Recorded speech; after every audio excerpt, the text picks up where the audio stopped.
Nous sommes en 53 avant Jésus-Christ.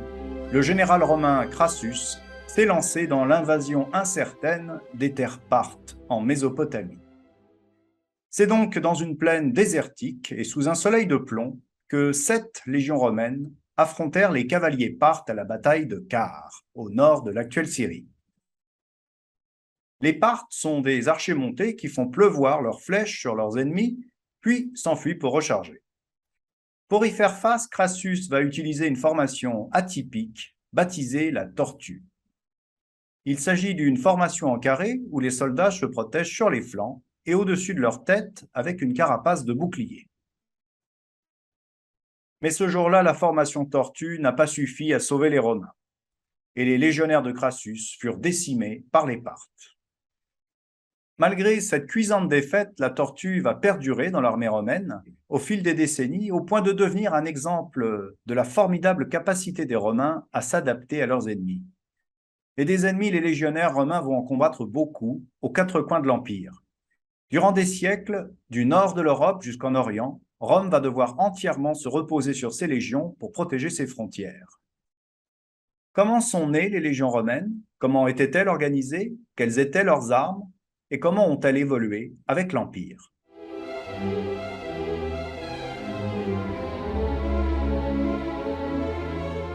D'après l'historien romain Tite-Live, qui était contemporain d'Auguste, l'armée romaine serait née dès la fondation de la ville, au 8e siècle avant Jésus-Christ. Pour créer la Légion, car à l'époque il n'y en avait qu'une, Romulus, le premier roi de Rome, aurait pris pour modèle la phalange grecque, cette formation de lanciers lourdement armés qui était conçue pour anéantir l'infanterie ennemie. Romulus choisit des soldats parmi la population présente sur le mont Palatin, et c'est ainsi qu'est né le mot « legio », qui vient du latin « legere », qui signifie « choisir », désignant ainsi la sélection des hommes et même l'armée tout entière. Plus tard, le mot « légion » désignera un corps d'armée, spécifiquement. Au départ, l'armée romaine n'était pas permanente. En temps de paix, il n'y avait pas de soldats. Mais en cas de guerre, tous les citoyens âgés de 17 à 60 ans pouvaient être mobilisés. Seuls les pauvres, qui ne possédaient rien, on les appelait les prolétaires, étaient dispensés du service militaire. Les premiers rois de Rome auraient ainsi disposé de 3000 fantassins et de 300 cavaliers. L'armée romaine fut d'abord uniquement composée de patriciens, c'est-à-dire de nobles. Elle adopta par la suite des plébéiens à partir du 6e et avant-dernier roi de Rome, Servius Tullius. Et cette ouverture s'est opérée grâce à sa première grande réforme qui s'inspirait des méthodes de combat et de l'organisation militaire des Étrusques. Le monarque, à l'époque, divisa les légionnaires par classe sociale. Les plus fortunés servaient dans la cavalerie, qui était l'arme noble par excellence, et les moins riches dans l'infanterie lourde. Les pauvres, eux, étaient comme d'habitude relégués dans les services auxiliaires. C'est le Sénat qui fixait le chiffre de l'effectif et les consuls qui choisissaient le nombre de recrues nécessaires. Mais à partir du IVe siècle avant Jésus-Christ, les campagnes militaires se sont prolongées, ce qui empêchait de démobiliser les légionnaires. Le dictateur Marcus Furius Camillus, dit aussi Camille, à qui l'on doit notamment les camps romains, institua alors la solde.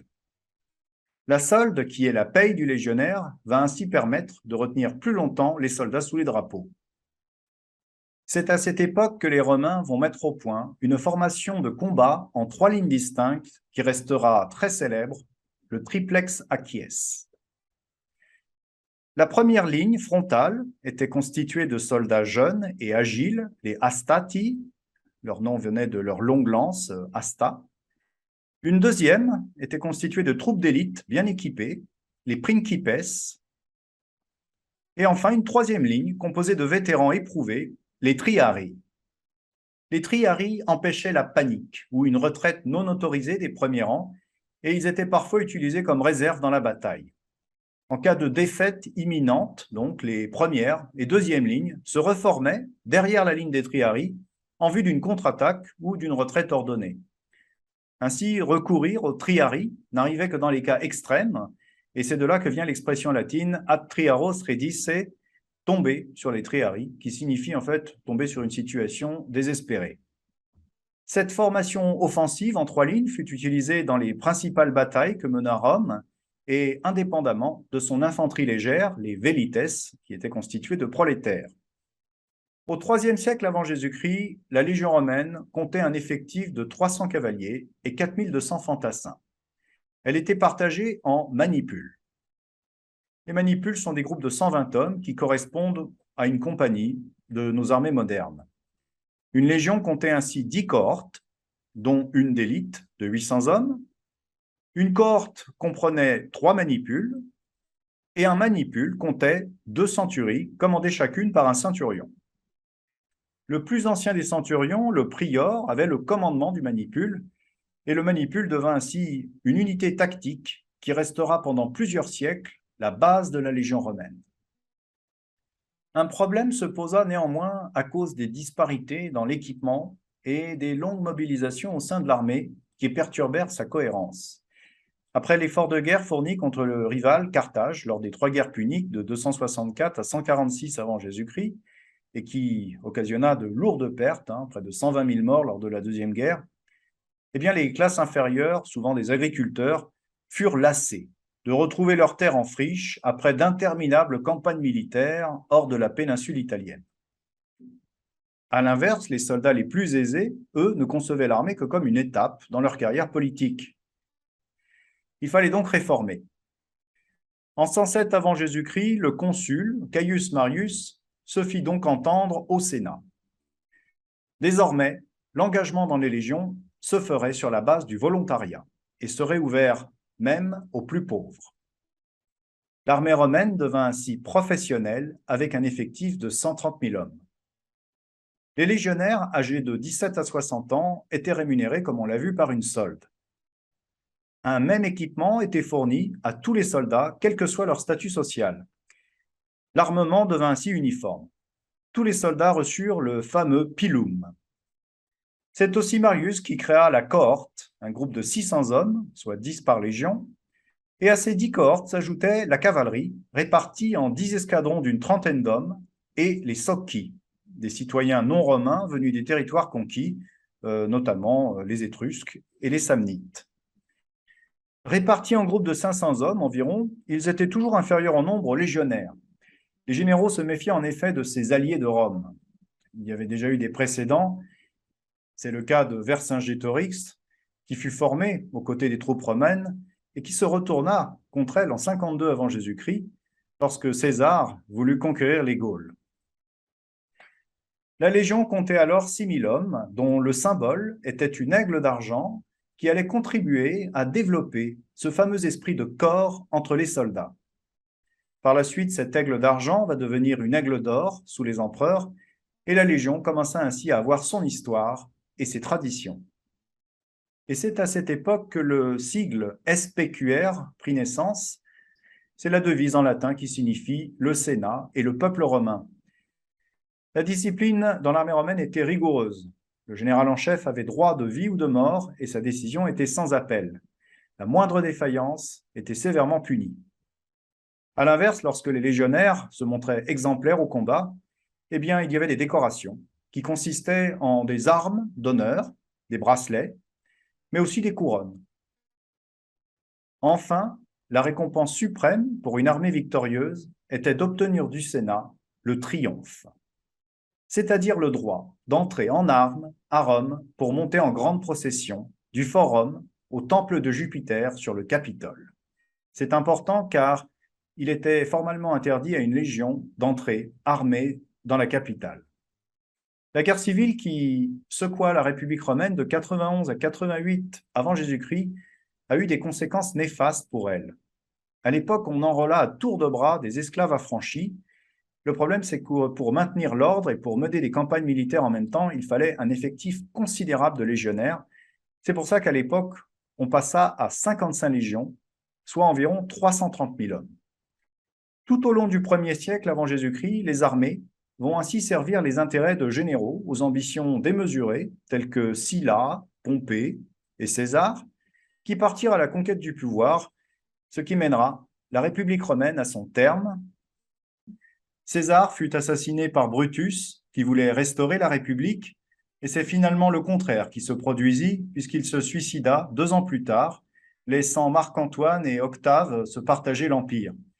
Mais Rome ne pouvait avoir 2 aigles à sa tête, et c'est Octave qui eut le dernier mot.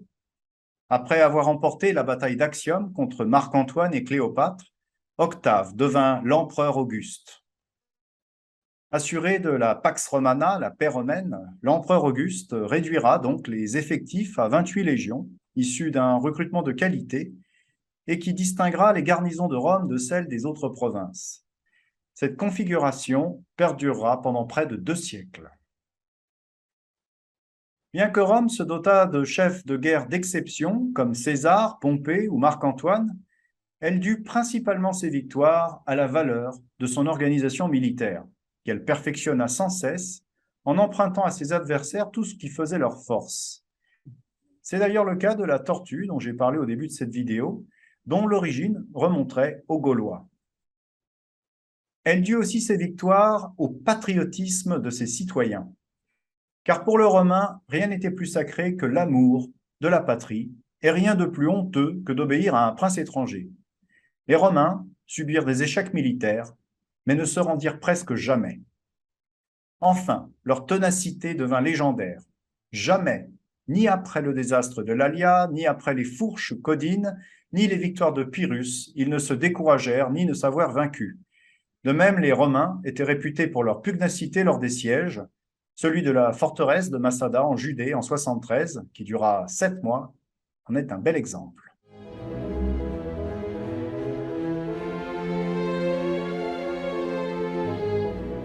Les armes défensives du légionnaire romain étaient le casque, la cuirasse, le bouclier et les jambières. Commençons par le casque. Il fut d'abord en cuir, le galéa, et fut ensuite supplanté par celui de métal, le cassis, sous Camille, pour apparaître après la guerre des Gaules. Les garde-joues ou paragnathides étaient souvent de grandes dimensions, telles celles que l'on a retrouvées à Weizenau sur le Rhin. Le casque de type Haguenau au 1er siècle après Jésus-Christ, puis de type Weizenau au 2e siècle, sont emblématiques de l'armée romaine sous l'Empire. Le premier, le casque Haguenau, fut nommé d'après une trouvaille conservée au musée de Haguenau en Alsace, et le second, le casque de type Weizenau, du nom d'un quartier de Mayence en Allemagne, et il est également désigné sous l'appellation de casque impérial gaulois. La cuirasse. Sa forme primitive était de type hellénique. Elle était portée par les soldats de Servius Tullius. Et à partir de Marius, les légionnaires portaient la cotte de maille, qui était probablement empruntée aux Gaulois et qui s'appelait lorica amata. Une variante, nommée lorica scamata, était une cuirasse d'écailles de fer, d'os ou de bronze. Plus tard, à la fin du 1er siècle, la cuirasse s'améliora. Ce fut la cuirasse articulée, lorica segmentata. Elle fut considérée à tort comme la cuirasse romaine par excellence, mais elle devait disparaître au IIIe siècle. Cette cuirasse comprenait un corselet de lames de fer, circulaire, jointe par des charnières sur le dos et se fermant par des agrafes sur la poitrine. Il y avait 2 épaulières qui protégeaient les épaules et cela se portait sur une tunique de laine brune. Après le IIIe siècle, l'armée romaine, qui ne disposait plus des mêmes moyens financiers, revint à la lorica primitive de cuir. Elle fut finalement abandonnée par le fantassin du 5e siècle. Le bouclier romain était de 2 types essentiels. Le clipeus, ou bouclier rond, et le scutum, ou bouclier long, ovale ou rectangulaire. Les chevaliers, les equites, qui étaient les riches servant à cheval, portaient un bouclier rond plus petit que le clipeus, et ce bouclier se nommait alors parma. À partir du 5e siècle avant Jésus-Christ, l'infanterie adopta le scutum, un bouclier peu coûteux et léger. Il était ovale, en cuir renforcé par un bord métallique, et mesurait 120 cm sur 75. Vers l'époque de Jules César, le scutum ovale fut remplacé par le scutum rectangulaire en forme de tuile. Il mesurait 120 cm sur 80 et était fait de 2 planchettes assemblées à contre-fil, recouvertes de cuir à l'extérieur, et renforcé par une bordure de métal. Au centre du bouclier se trouvait une bosse que l'on appelait le umbo, où était gravé le nom de l'unité du possesseur de l'arme. Le reste du bouclier était décoré de motifs variés nommés épizèmes. Le foudre était souvent représenté, notamment sur les boucliers des soldats de la Légion fulminante. Les jambards, qu'on appelle aussi des cnémides, protégeaient les jambes des 2 premières classes du temps de Servius. Ils disparurent sous Marius pour être finalement réservés aux officiers. Enfin, le soldat romain portait au pied la caliga. La caliga, c'était une sandale cloutée de bronze, une espèce de soulier ferme qui s'arrêtait à la mi-cheville.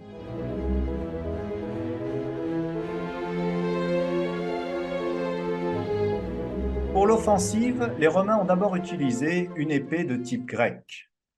Puis, ils adoptèrent, après leur victoire sur Hannibal, une arme plus longue et plus pesante, le glaive ibérique. Les forgerons espagnols surpassaient en effet ceux des autres nations. Le glaive se portait sur la cuisse droite, dans un fourreau en bois recouvert de cuir. Sa poignée, au pommeau massif, était dotée de 4 dépressions afin d'assurer une bonne prise en main. Sa lame, longue de 50 cm avant Auguste, s'allongea jusqu'à plus de 80 cm par la suite. Au IIIe siècle de notre ère apparaîtra la spata, une épée employée jusqu'alors par les auxiliaires seulement et qui atteignait presque 1 mètre, poignée comprise. Sa longueur était aussi prisée par les cavaliers romains, les equites, pour frapper leurs adversaires. Une arme beaucoup plus importante que l'épée était le javelot. Le pilum a une origine incertaine. Il se différencie de la lance par la longueur de son fer qui représentait au moins le tiers de l'arme. Le pilum paraît avoir mesuré environ 2 mètres. Dans les premiers temps, les soldats romains étaient dotés de 2 pilas de poids différents, le pilum mince qui pesait 2 kg et l'autre qui pesait 2,5 kg. Leur fer était très solidement émanché. Le pilum lourd servait plutôt comme arme de choc, alors que le pilum léger, lui, servait plutôt pour le corps à corps. Marius apporta une importante modification au pilum. Son fer était emboîté sur la hampe et fixé par 2 chevilles, une en fer et l'autre en bois. Cette cheville était fragile, c'est-à-dire qu'elle se brisait lorsque le pilum se fichait dans le bouclier de l'ennemi. La hampe alors basculait autour de la cheville métallique et traînait sur le sol. Du coup, le légionnaire qui posait le pied dessus forçait l'adversaire à se découvrir et à s'offrir au coup de son glaive. La portée du pilum était, selon son poids, de 20 à 40 mètres. Des expériences ont été menées en France et ont prouvé qu'un pilum pouvait transpercer une planche de sapin de 3 cm d'épaisseur. La cavalerie romaine, les equites. La cavalerie romaine fut d'abord strictement nationale, elle comptait 300 cavaliers. Elle va s'élargir en raison des guerres successives et atteindre jusqu'à 1800 cavaliers sous Servius Tullius. Le costume du cavalier était très similaire à celui du fantassin. Son cheval était équipé d'une housse en drap ou en cuir, maintenue par une sangle, sans selle et sans étrier, puisqu'il faut rappeler qu'à l'époque, l'étrier n'existait pas. Il y avait une bride, un mors, sans gourmette, une têtière et des rênes qui complétaient son harnachement. Si les Romains ont employé l'hyposandale, il a été prouvé, grâce à un squelette de cheval découvert en Allemagne, qu'ils connaissaient aussi la pratique de la ferrure. La cavalerie se composait d'archers à cheval, les equites sagittari, et de lanciers, les equites cantari, qui étaient composés pour la plupart du temps de Gaulois, de Germains, de Sarmates ou de Numides. Les Sarmates fournissaient une cavalerie cuirassée appelée cataphractus. La Légion possédait aussi sa musique militaire, c'est important, il ne faut pas l'oublier pour motiver les troupes.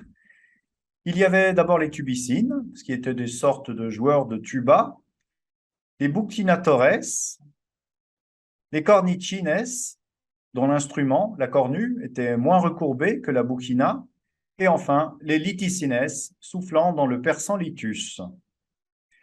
Le soldat romain portait sur lui tout ce qui lui était nécessaire, une pioche et une hache pour la construction des camps, une gourde et un sac en cuir pour la marche, soit un poids total de 60 livres romaines.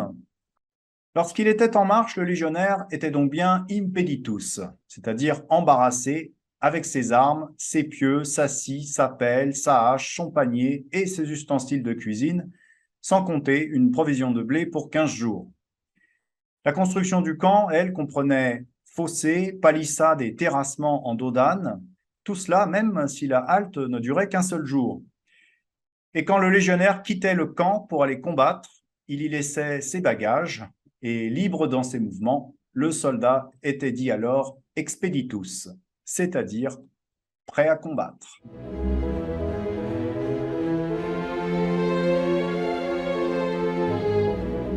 Depuis l'empereur Auguste, l'armée était devenue permanente. Au IIe siècle après Jésus-Christ, elle comptait environ 360 000 hommes. Cela peut paraître beaucoup, mais c'est relativement peu pour un aussi vaste empire qui avait tout de même une frontière de 7200 km, comme vous le voyez sur cette carte. Mais la qualité des hommes compensait l'insuffisance du nombre. L'armée se recrutait par engagement volontaire. Le service était de 20 ans dans les légions et de 25 ans dans les corps auxiliaires. Mais au fil des siècles, les Romains et les Italiens avaient de moins en moins de goût pour le service militaire. Aussi, on ne formait plus que des cadres de l'armée, c'est-à-dire les officiers et les centurions. Les soldats furent désormais levés sur place, dans les provinces qu'ils devaient défendre. L'armée du Rhin, par exemple, fut composée de Gaulois et de Germains. Celle d'Orient fut composée de recrues d'Asie mineure. Et quand ils n'étaient pas en campagne, eh bien, les soldats étaient constamment tenus en haleine par des exercices et des travaux de fortification, par exemple des fossés à creuser ou des remparts à lever tout au long des frontières. Et comme on l'a vu, les frontières étaient assez considérables. On employait aussi les légionnaires à construire des routes et des ponts. Et c'est là sans doute une des particularités du légionnaire romain, c'est qu'il n'était pas seulement un combattant, mais aussi un ouvrier, et souvent un ouvrier spécialisé. De fait, les soldats romains étaient artisans, ouvriers, bâtisseurs, cantonniers, architectes et même ingénieurs militaires. Pour cela, ils utilisaient des outillages souvent très complexes que l'on a retrouvés lors de fouilles archéologiques. Les routes, les ponts et les camps facilitaient la progression des légions romaines. En effet, en territoire ennemi, les troupes avaient besoin d'infrastructures pour se rendre sur les lieux qu'ils devaient conquérir, et les premières d'entre elles étaient bien évidemment les routes, les fameuses voies romaines. Les camps de siège, les travaux de terrassement ou la conception de machines étaient également nécessaires. Et comme les Romains ne pouvaient acheminer tout cela sur place, eh bien, ils devaient les bâtir sur site. C'est grâce à ces travaux que des cités comme Jotapata, Jérusalem ou Masada furent prises. Les Parthes, face à un tel déploiement de force, renoncèrent d'ailleurs à envahir une Syrie protégée par les troupes romaines. Des soldats capables de réaliser de telles constructions avaient toutes les chances d'intimider, voire de faire capituler les ennemis de Rome. Un grand général du 1er siècle, comme Domitius Corbulo, l'avait compris. Il faut vaincre l'ennemi par le boyau, c'est-à-dire par les ouvrages.